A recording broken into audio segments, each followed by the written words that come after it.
that airplane required 3 persons, pilot, radioman, and gunner, turret gunner, and it came time to get everybody had gone but that last airplane.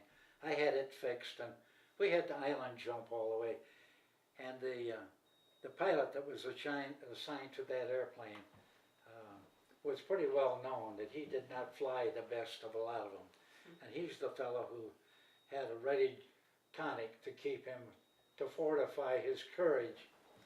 Well, as it happened, there was a sheet of steel behind the pilot, and I got up in the wall turret to fly behind him, and I had a Reader's Digest in my back pocket. As we took off and got airborne, and his head would nod like that and would get closer to the, I'd reach around behind him and slap him on the side of the face with a Reader's Digest. Nobody else would fly with him. Yeah, that's right. Yeah, keep him awake. Yeah, you wouldn't fly with him. Oh, no, before we took off, I tried to assign the kids something. I said, either fly with them or you're going to get a court-martial. The kid would say, give me a court-martial. So I wind up flying with him. I had no other choice. Thank God for the Reader's Digest. Well, Yeah, but well, then how they finally got rid of him? You got rid of him then. Well, so we got, now by that time I had made chief. Anyhow, we got as far as Samar in the Philippines, and so I went to the old man, and he was a what do you call him?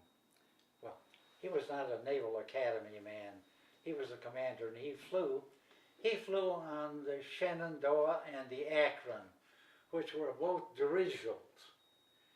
And you flew underneath the dirigible, and there was a hook on the top, and you hooked in, and an elevator brought you into the body of the ship. Of course, they were a novelty, but nonetheless, so he was a careerist, but he flew by the seat of his pants. He had his own rules, and they were reasonable rules.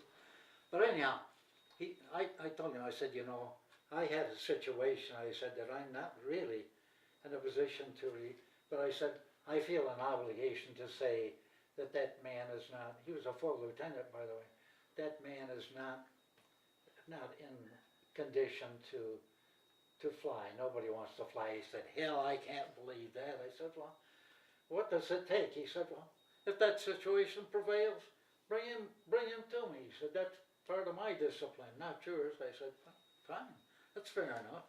It wasn't 2 days later, he come down to the line to get up on, he was on the ready board to fly, whatever. And he tried to get up on the airplane, and he had, at that time, you sat on your parachute. There was a bucket in the chair, and you sat on it. It was packed, and you sat on it. And he tried to get in there, fall down on that. You know, he was really. So I helped him in a Jeep. I got as far as the office, and he was still in the Jeep. I said, I got something for you, Cupie. That's what we called him, Cupie, and that was a mistake, because we called him that, but he didn't like to hear it. He was a lieutenant commander. I said, here's your boy. He said, what do you mean, my boy? I said, you said you wanted him. That was your responsibility, not mine. I said, you just got a new responsibility. 10 minutes to 8. Yeah. No one ever saw him after that day. They loaded him and sent him somewhere. So that was another one. And